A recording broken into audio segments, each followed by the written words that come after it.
The letter they didn't want sent, when every apology protected the wrong person. Have you ever noticed that?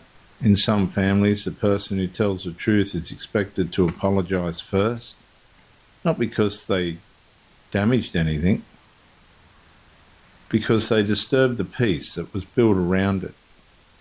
That is when you begin to realise the apology was never about reconciliation. It was about restoring the old arrangement. Most people think apologies exist to repair relationships. Healthy ones do. Dysfunctional families often use them differently. An apology becomes a tool that quietly returns everyone to their assigned place. The one who betrayed remains protected. The one who enabled remains comfortable. The one who watched remains silent. And the one who finally refused to pretend becomes responsible for everyone's discomfort.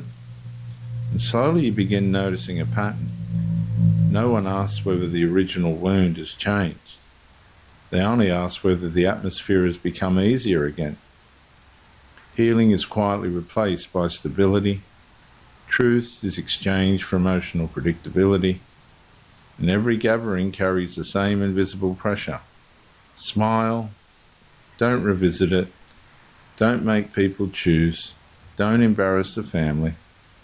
And the emotional herd begins moving as one body, rewarding compliance and withdrawing belonging from anyone who interprets the script. Conditional acceptance replaces genuine love. Private conversations become negotiations. Old loyalties quietly reorganise. Some relatives distance themselves without explanation. Others suddenly become usually kind, not because they understanding has arrived, but because they hope kindness will succeed where limitation failed. And you discover something painful. People often confuse restored comfort with restored trust. But trust cannot grow where reality must remain edited. Eventually the letter becomes the only place where memory is allowed to stay intact. It remembers what everyone else keeps rewriting. It records conversations that were later denied. It preserves betrayals that politeness tried to erase. It protects reality when collective memory begins serving preservation instead of truth. And that's why the pressure intensifies after honesty. The family is no longer fighting the words. It is fighting the evidence that the words can no longer be forgotten. The most dangerous apology in a dysfunctional family is the one that asks the truthful person to surrender reality so everyone else can keep their role. You promise sun, but you bring rain. I still love what you do to me. The highest highs, the lowest lows. You take me to every extreme. Can't get enough. Please let me be. But I love what you do to me.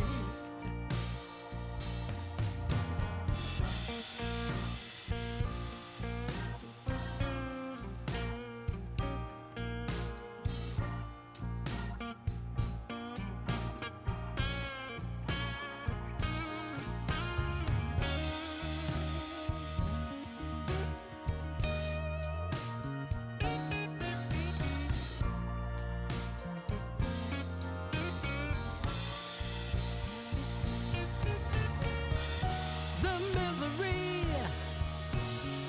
the ecstasy, the finer things you keep from me.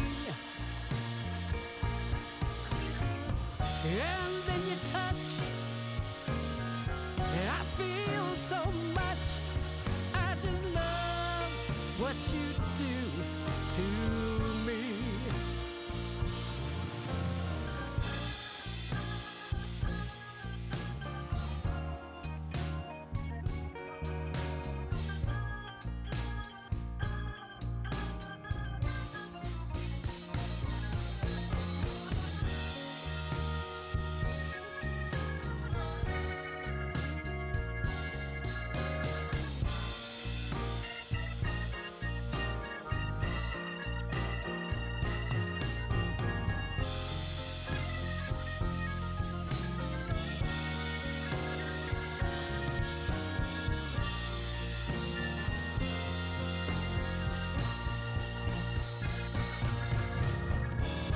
the misery,